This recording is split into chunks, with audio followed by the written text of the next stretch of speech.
Hello, my amazing manifestors. So, if you are catching this on the replay, this is one that you definitely want to go ahead and grab some tea. I'm going to send out a few invites so we can grab some people here on the live call. So, this message really was birthed from a Facebook post that I had today talking about how we blame so much on the devil and don't take responsibility for our own lives. So today I want to talk to you about this lie you keep telling about how the devil made you do it. So just going to go ahead and share this out on my personal page, get a few people to join us. This is one that folks need to hear. Alrighty.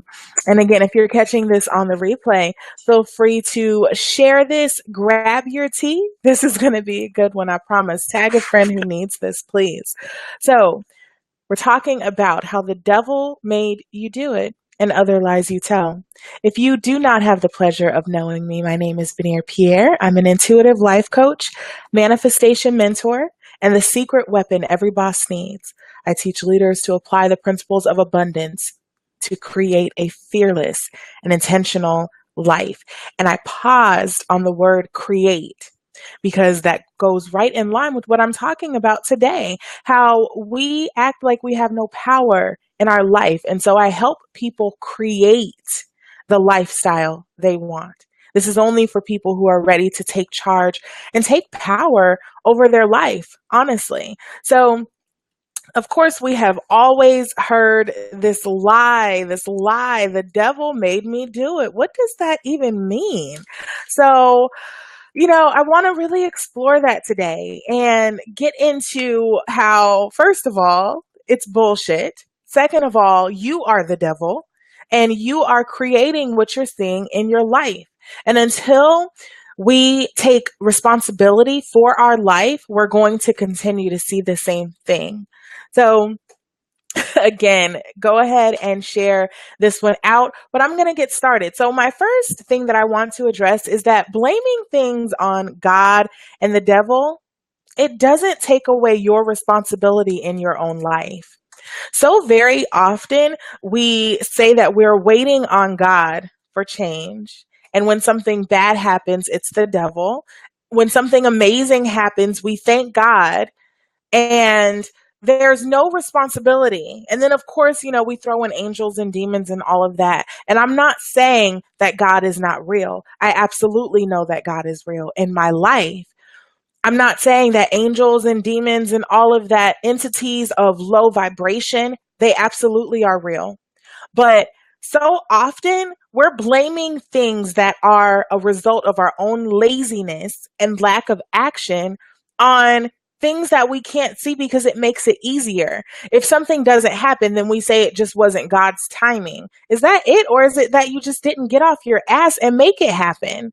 So blaming things on God, blaming things on the devil, it doesn't take away responsibility in your own life. The Bible tells us that faith without works is dead. We have to put work and action behind these words. So many times we're spending all of our energy praying for things to happen, wishing for things to happen, but we're not doing anything to make it happen. So you still need to take responsibility. No, the devil did not make you do it. The devil is not responsible. The devil is not the reason that you're not growing. It's because you're not doing anything. Again, if you have a friend who needs this message, please go ahead and tag them. This is for that one who was stuck and can't figure out why they keep ending up in the exact same situation over and over. This is for that one who has been praying for years for things to change, waiting for God for things to change, just sitting there waiting. This is also for that one who is living vicariously through everybody else, who is looking at other people winning, standing there at the sidelines, cheering them on, biggest cheerleader, yet nothing is happening in your life. I don't understand that. You can coach everyone else to the finish line, but God said, it's not my time. And again, I'm not saying that we shouldn't listen to our intuition. I'm not saying that we shouldn't listen to God, that we shouldn't wait for God. But so many times we're sitting there waiting and we're doing nothing. And then when things don't work, we want to say that the devil is the reason it didn't work. Oh, the enemy. The enemy is against me. Folks don't realize that you're your own enemy. You are the reason that things have not been happening in your life. We talk about tricks of the enemy, and really it's just that you don't have your mind right. And you're saying the things, but you're not feeling the things. And so there's no power behind it. It's not true. It's not authentic. And so you're standing on promises that you don't even believe. It's not a trick of the enemy. It's a trick of your own mind. And it's you being a trickster. Absolutely that ego. Absolutely, Margot. So a lot of times we are in this space and, everything is about ego or love. It's either from fear or love. And I can tell you that a lot of times these actions, these are certainly not from love. And it starts with self-love. You're not even loving yourself enough to take action. And so it's easier to say that it's everybody else. And so, like I said, everything is not about the devil. A lot of people then say, and, I'm saying people, and I guess I am addressing those who are not taking action and those who are relying on the promises of the Bible, but don't even know what they're standing on. And so a lot of people want to say how they are in the midst of spiritual warfare and want to say how, we wrestle not against flesh and blood, but against powers and principalities. And yes, all of that is absolutely true. I agree 1000%. But what I do know is this ain't spiritual warfare that you're going through. What it is karma and consequences of you not getting off your ass and making change in your life. So there absolutely are things that happen, but I'm going to tell you right now, most things, half of you guys can't even handle somebody talking about you on Facebook. How are you going to handle spiritual warfare? If in fact it is spiritual warfare, the Bible still tells us that we have to do our part. The Bible still tells us that we have to be armored. So some of you are going into this warfare with no armor. So even if it is the devil in your life, quote unquote, the devil made you do it, it still is because you're showing up unarmored. You're showing up not prepared for the fight. Again, I talked about how so many times we are our own enemy. The Bible says that essentially, when temptation comes, God provides a way of escape. So the enemy, the devil, keeps knocking, keeps coming, keeps trying you, and you keep opening up the door. Nobody is responsible for that but you. It says to resist the devil and he will flee. So if we're going to blame this on the devil, and we're going to say that the devil's the reason that you're not taking action in your life, you still are not resisting. You still are willingly being a participant. So if anything, you and the devil are in cahoots. You have to make this a priority for you. And that's whatever this next level is for you. Whatever this next level is in your life, but so often we're talking about the reasons that we can't do stuff. We're so stuck on our own problem that we can't focus on the purpose. We're focused on all the reasons that things can't go right and all of the reasons that we don't have the money to do whatever. We don't have the resources to do whatever. We don't have the knowledge. We don't have all of these things, but we're not focusing on the things that we do have. And so it's easier to say that the enemy is your block. It's easier to say that the devil is standing in your way instead of looking in the mirror and acknowledging that you're in your own way. And sometimes being in your own way is because you're not ready, and that's okay. But acknowledge that. Own where you are. Stand fully in your shit so that you can change it. Because as long as you're blaming other people and giving other people your power, then you're powerless and you're not able to create change in your life at all because other people have your power. It's so funny because, again, I talked in the beginning about how we blame God and say that we're waiting on God. But the problem is that we're not even trusting God. We're spending more time on our knees and our ass than on our feet. And I'm going to repeat that. You're spending more time on your knees praying and on your ass not doing anything than you are on your feet in action. And so, again, faith without works is dead. You have to put your actions, you have to put your money where your mouth is. You have to put your actions behind what you're saying. And money too. So I'm saying you have to put your money where your mouth is. Money is energy. So you have to put all of your energy behind that intention or it's not going to happen. So often people, especially because they see, that I teach about manifestation and I teach about how to attract abundance, and that all sounds so fine and dandy and it sounds amazing because they think that they can come and just wait for God to do it. And then if it doesn't happen, then they can say that the devil blocked it or the enemy. Do you know how many times people call me for readings, people call me for coaching and tell me about how the enemy is the reason that they can't get to the next level in their life? And every single time I tell them, honey, if you want to meet the enemy, go and stand in the mirror. It's you, boo. And owning where you are, you're absolutely right, Shawnee. Owning where you are is so freeing. Owning where you are gives you the power to change it.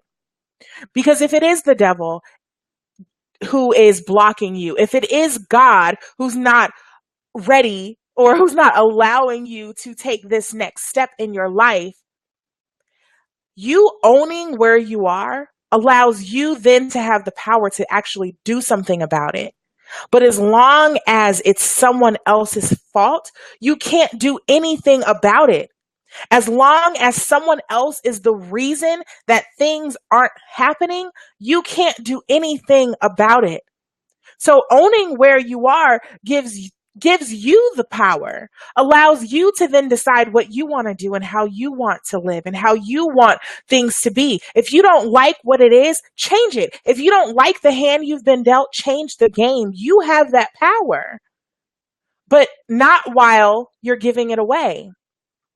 So I find it really interesting that so often we're focused on what we can't do and we're focused on the chains, but it's time for us to either shift it, change it, live the life that we want to live, or get off the pot. Like, it really, really is that simple.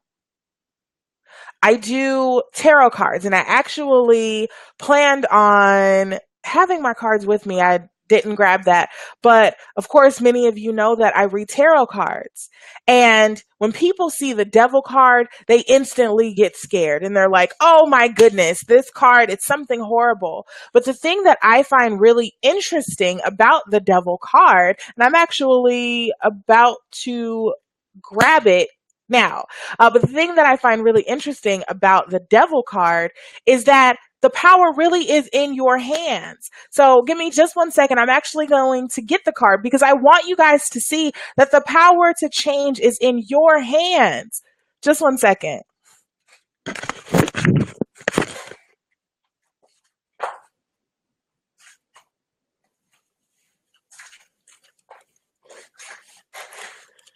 Alrighty, so sorry about that. So, alrighty, I don't know why I didn't have that prepared ahead of time. I do apologize. So, again, with the devil card, so often we are afraid that we can't make the change that we want. And we feel bound, not realizing that we choose to stay bound. And so I am just looking for this card so I can show it to you. To show you, okay, so this is the devil card. And so many times when people get this card in readings, the first thing that they think is, oh my goodness, it's something really horrible. It's something evil. But I'm holding this card up to show you that if you look, you see that the chain is not even tight around their neck. They have the power at any moment to take the chain off. Yet they still choose to stay bound. They still choose to stay in the circumstance. I don't know if this is clear, but at any moment, do you see how loose that is? At any moment, they can choose to change their life. And so this whole business, this nonsense about how the devil made you do it, if you choose to stay in that situation, if you choose to continue to give power and life to things that don't serve you, then sit in it, own it. Decide that that's where you're going to be. That can be your position of power. But if you're not going to own it, if you don't want to be there, then shift. But stop talking about it. Stop talking about the things that don't work. Stop talking about how everything is against you. Because it really is you. So shift or get off the pot. It really is that simple. Shift or get off the pot. So I hope that this was helpful. I hope that you found some value. If so, please, please, please tag this with that person who is still on their knees and on their ass and needs to get on their feet. Share this with your friends.